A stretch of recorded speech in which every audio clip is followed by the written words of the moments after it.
जय श्री कृष्ण। राधे राधे।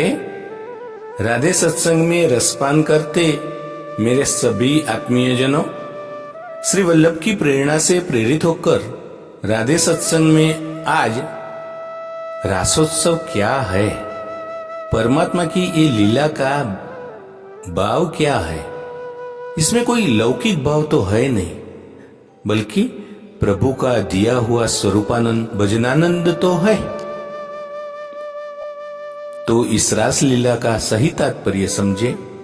लेकिन इसके पूर्व अगर आपने राधे सत्संग चैनल को सब्सक्राइब न किया हो तो कर लेना, जिससे आपका हर सत्संग की जानकारी नोटिफिकेशन से नियमित रूप से मिलती रहे। और अगर आपको ये वीडियो पसंद आए तो वीडियो को लाइक करके शेयर करना, जिससे आपके अन्य स्नेहीजन भी लाभान्वित हो सके। तो प्रियजनों, रास का अर्थ है रस का समूह, आनंद। आनंद जब बाहर छलक जाता है तब उसे रस कहते हैं। भगवान श्री कृष्ण सदा आनंद स्वरूप है एवं हम सभी जीवात्माओं की आत्मा है, इसीलिए उन्हें परमात्मा कहते हैं। जब श्री कृष्ण अपने भक्तों के साथ लीला करते हैं तब वह आनंद बाहर छलक छलक कर रस बन जाता है और भक्तों के संग भगवान की लीला में भक्तों का आनंदात्मक प्रभु का स्वरूपानंद एवं भजनानंद प्राप्त होता है। आनंद और हर्ष के कारण किसी भी प्रयोजन से रहित होकर की जाने वाली प्रभु की चेष्टा को ही लीला कहते हैं। हमारा वास्तविक स्वरूप या आत्मा तो भगवान श्री कृष्ण ही है।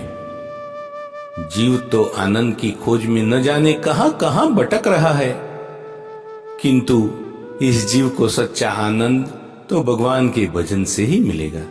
हमारे अंदर रही हुई प्रेमी रूपी निधि को प्रभु से अतिरिक्त अन्य विषयों में लगाकर जीवन नष्ट नहीं करना चाहिए, किंतु उस प्रेम को भगवान में लगाना है।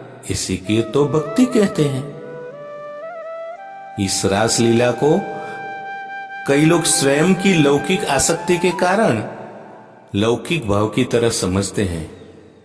वे बेचारे क्या जाने कि यह तो परमात्मा और जीवात्मा के बीच चल रहा दिव्य आत्मरमण ही है।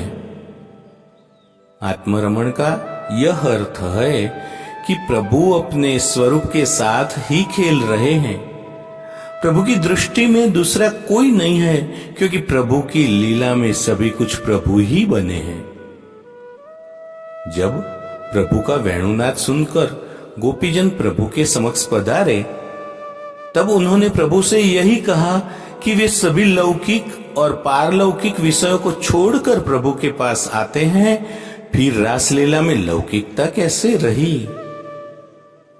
स्वयं ज्ञानी और भक्त श्री सुखदेव जी ने राजा परीक्षित को यह कथा सुनाई और इसका यह फल बताया है कि मन, बुद्धि, चित्त, अहंकार के सभी काम, क्रोध आदि रूप दोष इस कथा से नष्ट हो जाते हैं। यदि इस लीला में लौकिकता होती तो ज्ञानी भक्त श्री सुखदेव जी परीक्षित राजा को क्या यह कथा सुनाते और क्यों सुनाते? श्री कृष्ण परमात्मा होने के कारण हर जीवात्मा के अंदर विराज कर रमण कर रहे हैं। इस जगत के रूप में इसमें भी श्री कृष्ण का आत्मरमण ही चल रहा है, क्योंकि समस्त जगत के सभी नाम रूप कर्म के रूप में श्री कृष्ण ही प्रकट होकर लीला कर रहे हैं। ऐसा तत्वदर्शन रूप ब्रह्मवाद शास्त्र हमें समझाते हैं, किंतु इस जगत रूपी प्रभु की लीला में अपने स्वरूप का ही आनंद लेने के लिए इस जगत के रूप में प्रभु ने आनंद छिपा लिया है। अर्थात जगत में प्रभु ने स्वयं को छिपा रखा है। परंतु भगवान श्री कृष्ण ने जो रासलीला शरद पूर्णिमा के दिन अपने व्रज भक्तों के बीच प्रकट की, वहां तो जितनी गोपिकाएं थी उतने ही रूप भगवान श्री कृष्ण ने प्रकट किए और भगवान श्री कृष्ण ने अनेक रूप में प्रकट होकर सबको अपने स्वरूपानंद एवं भजनानंद का दान दिया। प्रभु की जगत की इस लीला की तरह यहां स्वयं प्रभु ने अपने आप को छिपाया नहीं था, क्योंकि व्रज भक्तों की भक्ति से आप उनके अधीन हो चुके थे। इसी का नाम पुष्टि मार्ग है कि जहां भगवान भी भक्त के अधीन हो जाते हैं। प्रभु कहते हैं अहम भक्त अपराधिनो। रासलीला में तो प्रभु ने कामदेव को भी लज्जित करके भगा दिया है, क्योंकि प्रभु की इस लीला में लौकिक काम तो है ही नहीं। रासलीला में प्रभु ने अपने अलौकिक स्वरूप से कामदेव को भी मोहित कर दिया है। इसी कारण भगवान श्री कृष्ण को श्री मदन मोहन जी भी कहते हैं। श्री महाप्रभु जी अत्र आज्ञा करते हैं कि रासलीला में केवल बाहर से ही सभी क्रिया श्रृंगार रसात्मकता वाली दिखाती है, किंतु यहां लौकिक काम बिल्कुल नहीं है।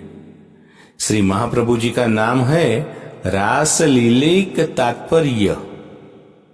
रासलीला में जिनका तात्पर्य है ऐसे श्री वल्लभ है, क्योंकि श्री महाप्रभु जी साकार ब्रह्मवाद द्वारा यही समझाना चाहते हैं कि एक ही ब्रह्म अपने आनंद स्वभाव के कारण अनेक नाम रूप कर्म में प्रकट हुए हैं। ठीक उसी तरह श्री महाप्रभु जी की कृपा के कारण ही आज हर वैष्णव के घर में श्री कृष्ण रासलीला के आनंद का दान देने के लिए प्रकट हुए हैं।